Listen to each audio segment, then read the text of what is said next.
টিয়কৰ মেলেঙত মন্ত্ৰী ৰঞ্জিত দাস উপস্থিত হৈ প্ৰধানমন্ত্ৰীৰ জনসভাৰ স্থলী কৰিলে পৰ্যবেক্ষণ। লোকসভাত প্ৰতিখন আসন বিজয় হ'ব বুলি ঘোষণা কৰিলে।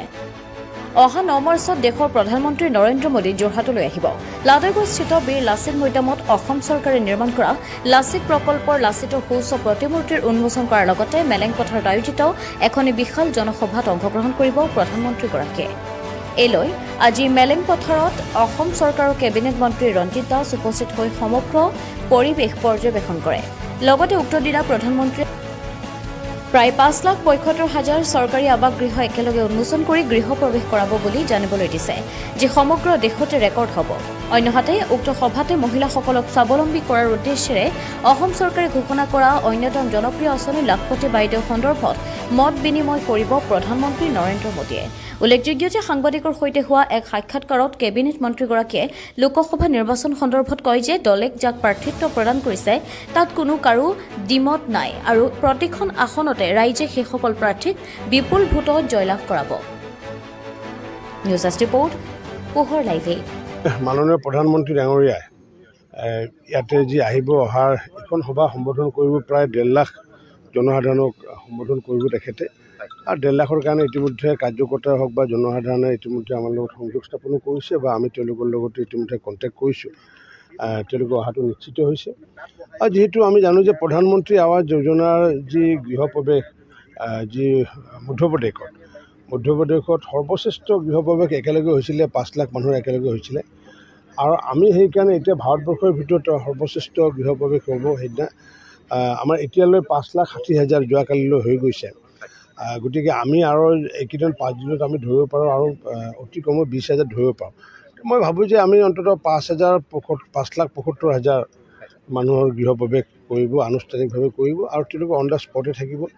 আমাৰ বিভাগৰ বিষয়াকে আদি কৰি যিসমূহ আমাৰ প্ৰাক্তন যিসমূহ জনপ্ৰতিনিধি, সেই জনপ্ৰতিনিধিসমূহক প্ৰধানমন্ত্ৰী আৱাস যোজনাৰ ঘৰৰ সন্মুখত থাকিব আৰু তেওঁলোকক যি আমাৰ ভাৰ্চুৱেলি হওক বা তেওঁলোকৰ মোবাইলৰ জৰিয়তে হওক বা একত্ৰিতভাৱে হয়তো তেওঁলোকক হেৰি কৰিয়ে হওক, তেনেকুৱাকৈ তেওঁলোকক দেখুওৱাৰ ব্যৱস্থা কৰিব আৰু একোটাকৈ আমি তেওঁলোকৰ কাৰণে মিঠাইৰ এটা উপহাৰ দিম, এটা মিঠাই সেইদিনাখন গৃহপ্ৰৱেশ খাব। আৰু যিসমূহ হেৰি আছে তেওঁ ঘৰত সম্পূৰ্ণৰূপে তেওঁলোকে নিজাববীয়াকৈ কৰিব, যিখিনি বৌদ্ধিক কাম আছে বা ধৰ্মীয় যিখিনি কাম, আধ্যাত্মিক কামখিনি কৰিব, ঘৰৰ আগত তলপলি লগাই ৰাখিব। আৰু আমি ইয়াৰ পৰা মাননীয় প্ৰধানমন্ত্ৰী ডাঙৰীয়াই একেলগে উদ্বোধন কৰিব আৰু এইটো একেলগে উদ্বোধন কৰিলে ভাৰতবৰ্ষৰ ভিতৰত এইটো সৰ্বশ্ৰেষ্ঠ গৃহপ্ৰৱেশ অনুষ্ঠান হ'ব। এইটো অসমে এটা ৰেকৰ্ড কৰিব আৰু ইয়াৰ লগতে যিহেতু আমি মহিলাসকলক আত্মনিৰ্ভৰ কৰাৰ কাৰণে আমি ব্যৱস্থা কৰিছোঁ, মাননীয় মুখ্যমন্ত্ৰী ডক্টৰ হিমন্ত বিশ্ব শৰ্মা ডাঙৰীয়াৰ নেতৃত্বত বা মাৰ্গদৰ্শনত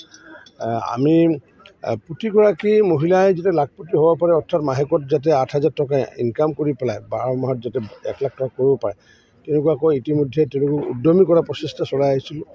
ইতিমধ্যে আগতে চেল্ফ হেল্প গ্ৰুপ হিচাপে তেওঁলোকে কাম কৰিছিলে, তেওঁলোকে গোট হিচাপে কৰিছিলে, কিন্তু এইবাৰ ইণ্ডিভিজুৱেল হিচাপে কৰাৰ কাৰণে ব্যৱস্থা কৰা হৈছে, যাৰ কাৰণে তেওঁলোক আমি আৰ্থিক সাহায্যৰ ব্যৱস্থা কৰিছোঁ। 10,000 টকা প্ৰথমতে, তাৰ পৰৱৰ্তী সময়ত 25,000 টকা, তাৰ পৰৱৰ্তী সময়ত 50,000 টকা। এনেকুৱাকৈ আমাৰ অসমৰ প্ৰায় 30 লাখ আমি বাইদেউসকলক আমি লাখপতি কৰাৰ কাৰণে প্ৰচেষ্টা চলাইছোঁ। আৰু 30 লাখে যদি লাখপতি হয় তেতিয়াহ'লে যিহেতু 1 লাখকৈ যদি ইনকাম কৰে, 30 লাখৰ লগত পূৰণ কৰিলে 30,000 কোটি টকা আমাৰ অসমৰ মহিলাসকলে আয় কৰিব। আৰু আয় কৰা আল্টিমেটলি অসমৰ GDP বহুত আগুৱাই যাব। আমাৰ মই যিহেতু প্ৰাক্তন সভাপতিৰ দায়িত্ব 2বাৰকৈ আছিলোঁ, গতিকে আমি ব্যক্তিক আমি ডিপেণ্ড নকৰোঁ, আমি সংগঠনক আমি ভৰসা কৰোঁ আৰু জনসাধাৰণক কৰোঁ। গতিকে সংগঠন যিহেতু আমাৰ একেবাৰে মাইক্ৰ' মেনেজমেণ্টৰ যিমানখিনি কাম আছিলে একেবাৰে পৃষ্ঠাপ্ৰমুখ পৰ্যন্ত সম্পূৰ্ণ কামবোৰ হৈ গৈছে।